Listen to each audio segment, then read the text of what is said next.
Hello everyone. तो आज की इस वीडियो में हम पढ़ेंगे एम्फेटिक और रिफ्लेक्सिव प्रोनाउन। एम्फेटिक प्रोनाउन में क्या होता है कि किसी एक्शन को करने पे जोर दिया जाता है और यहाँ पर जो सब्जेक्ट है वो काम को करने पे खुद पे जोर देगा कि इस काम को मैं ही करूँगा या वही करेगा या वही उस काम को खुद करेंगे। एक्शन पे जोर दिया जाता है। स्ट्रेस किस पे होता है? एक्शन पे। किसी एक्शन को परफॉर्म किया जा रहा है किसके द्वारा? खुद के द्वारा। ठीक है।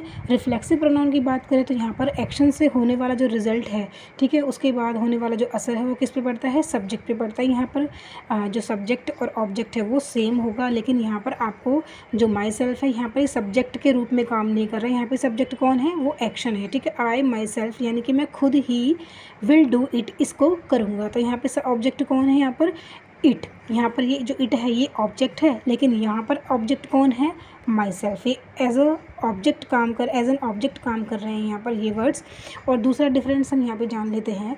यहाँ पर आप देख रहे हैं एम्फेटिक प्रोनाउन में my self, her self, your self आपको कब मिलेंगे? सब्जेक्ट के तुरंत बाद आपको यहाँ पर मिलेंगे, यानी कि सब्जेक्ट और प्लस आपको एम्फेटिक प्रोनाउन मिलेगा देखने को।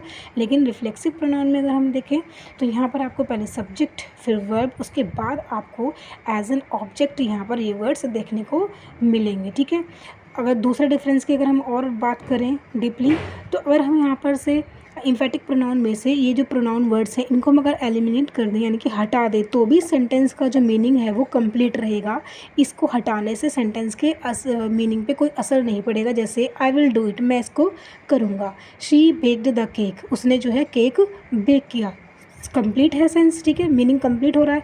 लेकिन अगर रिफ्लेक्सिव प्रोनाउन में से हम जो प्रोनाउन वर्ड्स हैं हिमसेल्फ, हर सेल्फ, ठीक है, अगर इनको हम हटा दें तो सेंटेंस का जो मीनिंग है वो इनकम्प्लीट हो जाएगा, कंप्लीट सेंस नहीं बनेगा। जैसे ही वॉश्ड, अगर मैंने यहाँ से इनको मैं हटा देती हूँ ही वॉश्ड, अब अपने आप में ये जो सेंटेंस है वो इनकम्प्लीट है। शी हर्ट, उसने चोट पहुँचाई, किसको पहुँचाई नहीं पता यहाँ पे एज एन ऑब्जेक्ट यहाँ पे, क्योंकि ये जो रिफ्लेक्सिव प्रोनाउन है वो काम करते हैं। ठीक है। तो आई होप कि आपको अच्छे से समझ में आया होगा।